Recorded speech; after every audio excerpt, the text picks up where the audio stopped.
L'histoire du développement de la découverte de notre concept est vraiment une belle histoire qui touche la démarche scientifique traditionnelle, qui nous dit qu'on fait une observation comme ça dans le réel, on observe un phénomène qu'on ne comprend pas, donc on essaie de l'expliquer, on émet des hypothèses, on va en laboratoire pour tester ces hypothèses, suivant les données qu'on obtient, on réajuste nos hypothèses, on émet de nouvelles hypothèses qu'on va retester comme ça en laboratoire et d'étape en étape, on en arrive à une compréhension approfondie du phénomène et c'est là qu'on dit avoir fait une découverte. Et c'est un peu la démarche qu'on a suivie pour en arriver à notre concept au niveau des cellules souches. Donc tout a démarré au début des années 2001 par un article qui a été publié dans la littérature scientifique dont le titre était « Transformer le sang en cerveau ». Des chercheurs avaient observé comme ça que des cellules souches du sang avaient eu la capacité de migrer au niveau du cerveau et de devenir des cellules du cerveau.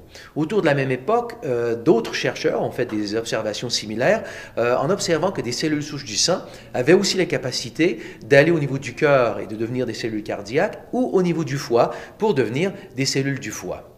Donc, sur la base de ces données-là, et il faut se remettre encore une fois dans le contexte de l'époque, à l'époque, ce qu'on savait au niveau des cellules souches, la science traditionnelle des cellules souches adultes, nous disait que les cellules souches de moelle osseuse ont la capacité de se transformer en cellules du sang. Ce sont les précurseurs des globules rouges, globules blancs et des plaquettes sanguines, mais c'est là leur limitation. Elles n'ont pas la capacité de devenir d'autres types de cellules du corps humain. Donc, ces observations faisaient vraiment office de découverte. Donc, sur la base de ces données et de d'autres données disponibles à l'époque, on a donc émis l'hypothèse qu'on a publiée dans une revue médicale qui s'appelle Hypothèse médicale. On a émis l'hypothèse que les cellules souches de la moelle osseuse constituent le système naturel de réparation du corps humain.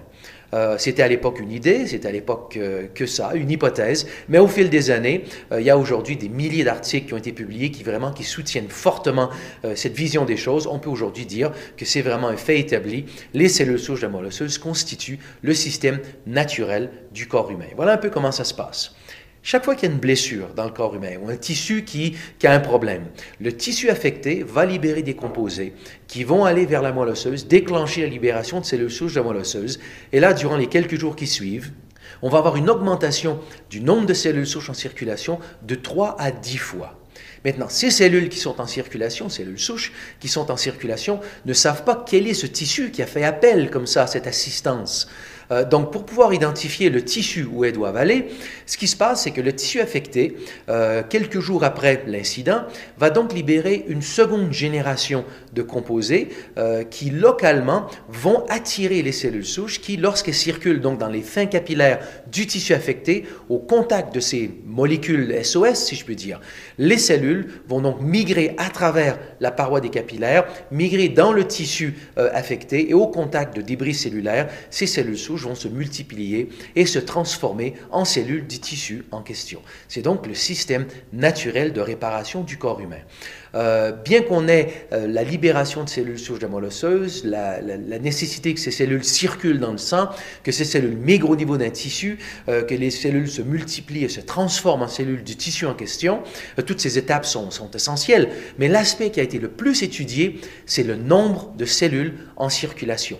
Plus on a de cellules en circulation, plus de cellules sont disponibles pour migrer au niveau des tissus et participer à ce processus de réparation des tissus. Donc, si je résume d'une façon très sommaire tout ce phénomène, on peut dire qu'à blessure égale, qu'à problème égaux entre deux personnes, les personnes qui ont plus de cellules souches en circulation vont réparer beaucoup mieux et vont réparer beaucoup plus rapidement. Donc, suite à ces observations, les chercheurs se sont dit, s'il y a un tel lien entre la santé et le nombre de cellules souches en circulation, à ce moment-là, si on augmentait le nombre de cellules souches en circulation, si on déclenchait ou soutenait ce phénomène naturel au niveau du corps humain et qu'on mettait plus de cellules souches en circulation, est-ce qu'on ne pourrait pas changer le cours comme ça du développement de différents problèmes de santé? Et donc, c'est ce que plusieurs groupes de chercheurs ont étudié. Et pour bien comprendre ce dont on parle ici, on peut remettre ça dans le contexte général de ce que vous voyez au niveau des médias, au niveau de l'Internet, au niveau des des journaux, c'est-à-dire cette approche générale qui dit qu'on isole des cellules souches de différentes sources, dont par exemple la moelle osseuse, le sang, les tissus adipeux. On manipule ces cellules souches en laboratoire ou pas. Très souvent, on ne fait rien à ces cellules souches, on ne fait que les retirer, les accumuler et on les réinjecte dans le sang. Donc, d'un point de vue sommaire, d'un point de vue simplifié, c'est simplifié, mais c'est quand même assez précis comme description.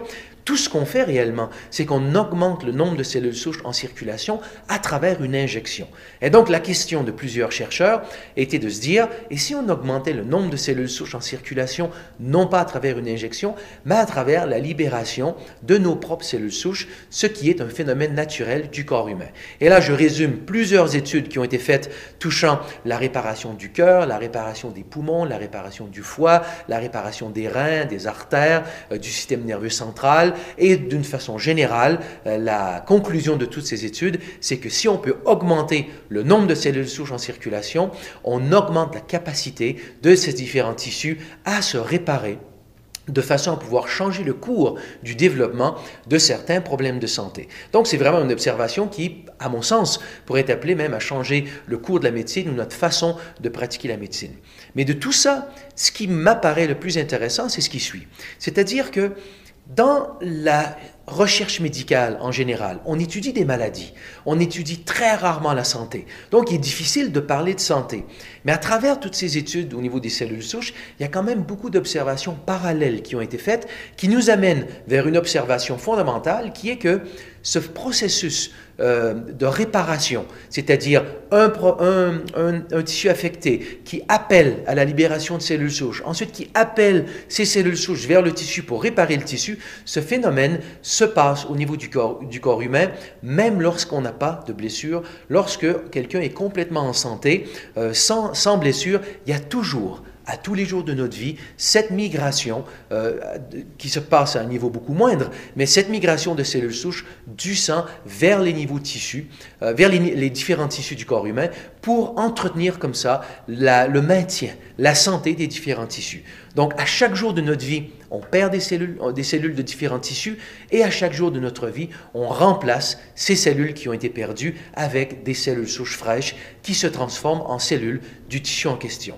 Donc, on a cette idée dans la médecine traditionnelle que la santé, c'est un peu, ou la perte de santé, c'est un peu un déclin au fil des années où on a le développement très lent de différents problèmes de santé et un jour, on obtient un diagnostic qui nous dit que, bon, on a développé un diabète, on a développé un emphysème, on a développé un problème de santé quelconque. Mais là, avec toutes ces données, ce qu'on découvre, c'est pas le cas. La santé est en fait un équilibre entre deux phénomènes.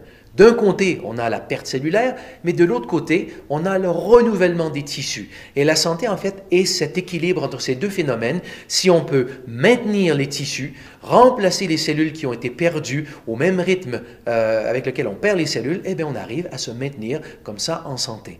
Donc, la grande conclusion de tout ça, c'est que si on a un moyen pour soutenir le rôle naturel des cellules souches dans le corps, eh bien, on peut aider le corps comme ça à se maintenir. On peut faire une analogie assez simple pour comprendre ce phénomène. C'est un peu comme si on se pose la question, est-ce que lorsqu'on fait une banqueroute, on fait une faillite, est-ce que c'est parce qu'on a perdu son argent?